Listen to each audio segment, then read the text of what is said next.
مولانا شیخ احمد صاحب گنگوہی رحمۃ اللہ علیہ 40 دن رہے حضرت حاجی صاحب کے خانقاہ میں، اور وہ بھی اس طرح کہ شروع میں گئے تھے کہ مولانا شیخ محمد تھانوی رحمۃ اللہ علیہ جو یہ 3 اقطاب ثلاثہ کہلاتے تھے خانقاہ تھانہ بھون میں، ایک حاجی حافظ عابد حسین ضامن، حافظ ضامن شہید رحمۃ اللہ علیہ، ایک مولانا شیخ محمد تھانوی، اور تیسرے حضرت حاجی صاحب۔ تو شیخ محمد تھانوی نے کوئی بات لکھ دی ہوگی کسی رسالے میں، تو مولانا رشید احمد صاحب گنگوہی رحمۃ اللہ علیہ تازہ فارغ ہوئے تھے، تو انہیں وہ بات پسند نہیں آئی اور غلط محسوس ہوئی، تو ان سے مناظرہ کرنے کے لیے نکلے تھے شیخ محمد تھانوی رحمۃ اللہ علیہ سے۔ تو جب وہاں خانقاہ میں پہنچے تو پہلے مل گئے حافظ ضامن صاحب۔ حافظ ضامن صاحب جو تھے بڑے شگفتہ مزاج بزرگ تھے، اور یعنی مذاق میں لوگوں کی اصلاحیں کیا کرتے تھے۔ تو جب یہ ان سے ملے تو پوچھا بھئی کیوں آئے ہو، کیا آنے کا کیا مقصد ہے؟ کہا جی شیخ محمد تھانوی صاحب نے بڑی غلط بات لکھ دی ہے، تو میں ان سے مناظرہ کرنے آیا ہوں۔ تو حضرت حافظ صاحب نے کہا توبہ توبہ، تم یہ کیا بات لے کے آئے؟ مولانا شیخ محمد تھانوی بڑے بزرگ ہیں، اور تم کہاں اور وہ کہاں، اور تو تمہیں تو اصلاح کی ضرورت ہے خود اپنی۔ تو ایسا کرو وہاں مت جانا شیخ محمد صاحب کے پاس، سیدھے حاجی صاحب کے پاس چلے جاؤ۔ تو حاجی صاحب کے پاس پہنچ گئے اور وہاں بیعت ہو گئے، اور 40 دن مسلسل پھر وہیں قیام کیا۔ ایک ہی کپڑا لائے تھے، کپڑے پہنے اسی کو دھوتے اسی کو پہن لیتے۔ 40 دن کے بعد حضرت گنگوہی رحمۃ اللہ علیہ نے ان کو فارغ کیا۔ تو اس دوران ایک مرتبہ حضرت حاجی صاحب نے حضرت گنگوہی کے گھر پہ دعوت کی کہ آؤ میرے ساتھ کھانا کھانا۔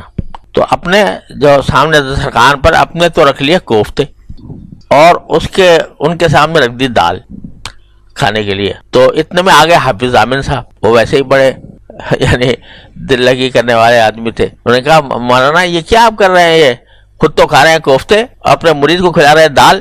تو حضرت نے جواب میں کہا کہ یہ بھی اس کے شکر ادا کرے کہ اس کو اپنے ساتھ بٹھا کے کھلا رہا ہوں، ورنہ حق تو یہ تھا کہ اس کے روٹی کے اوپر دال رکھ کے اس کو دروازے کے پاس بٹھا دیتا کہ جلے کھا، یہ فرمایا۔ اور پھر ان کے چہرے کو دیکھا حضرت گنگوہی رحمۃ اللہ علیہ کے، دیکھا تو کوئی تغیر نہیں آیا تھا اس جملے سے۔ تو مطلب یہ کہ جو مادہ تھا خود پسندی کا، عجب کا، بڑائی کا، وہ مادہ فنا ہو گیا۔ چنانچہ جب رخصت کیا تو یہ فرمایا کہ میاں رشید احمد ہمیں جو کچھ تمہیں دینا تھا وہ دے دیا، اب جاؤ اپنے کام میں لگو، اور کوئی حالت خاص ہو تو ہمیں بتا دینا، ہمیں لکھ دینا۔ تو یہ کیا ہوا، یہ جو آج کل لوگوں نے سمجھا مذہبی بتا دیے شیخ نے، وہ کر رہے ہیں بیٹھے ہوئے، بس یہ جو دماغ کا خناس ہے یہ مشکل سے جاتا ہے، اس کے لیے مجاہدے کرنے پڑتے ہیں۔ تو حضرت نے اس طریقے سے ان کو رخصت کیا۔ پھر اللہ تعالیٰ نے ان کو جو مقام بخشا تھا، وہاں جا کے کافی بہت عرصہ ایسا گزرا کہ ایک استرغاق کی سی حالت تھی۔ مدتوں خط نہیں لکھا حضرت کو، حضرت حاجی صاحب کو۔ حضرت حاجی صاحب نے خود خط لکھا کہ مدت سے عزیز کا حال معلوم نہیں ہوا، تو اپنے حال سے مطلع کریں۔ تو جواب میں حضرت گنگوہی نے لکھا کہ حضرت اپنا حال بے حالی کیا عرض کروں، لیکن آپ کی صحبت سے الحمدللہ یہ محسوس کرتا ہوں کہ امور شرعیہ امور طبعیہ بن گئے، شریعت طبیعت بن گئی ہے، یعنی طبعاً شرع کے خلاف طبیعت مائل ہی نہیں ہوتی، اور مادح اور ذام یکساں ہو گئے ہیں۔ کوئی تعریف کر رہا ہو یا کوئی مذمت برائی کر رہا ہو، دونوں ایک جیسے ہو گئے، یعنی نہ اس کا کوئی دل پہ اثر ہوتا ہے نہ اس کا کوئی اثر ہوتا ہے۔ کیا مقام ہے، آپ ذرا سوچو کہ کوئی تعریف کر رہا ہے تو اس سے نفس پھولتا نہیں، اور کوئی برائی کر رہا ہے تو اس کا کوئی انتقام دل میں پیدا نہیں ہوتا۔ مادہ اور ذام یکساں ہو گئے، اور کسی مسئلے شرعی میں کوئی اشکال باقی نہیں رہا۔ جب یہ خط حضرت حاجی صاحب کو پہنچا تو انہوں نے سر پر رکھ لیا اور کہا کہ یہ بات تو ہمیں بھی حاصل نہیں ہے جو اللہ تعالیٰ نے ان کو عطا فرما دی۔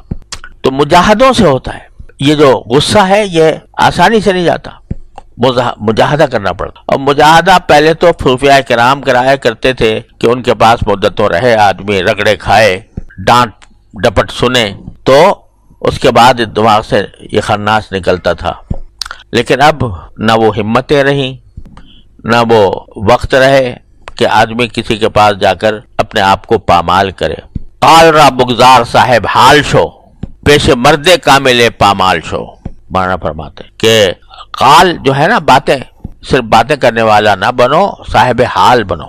صاحب حال کے معنی یہ کہ وہ کیفیات جو مطلوب ہیں وہ تمہارے طبیعت کے اندر رس بس جائیں. اور اس کا طریقہ کیا ہے؟ پیش مرد کامل پامال شو، کسی کامل مرد کے سامنے جا کر پامال کرو اپنے آپ کو.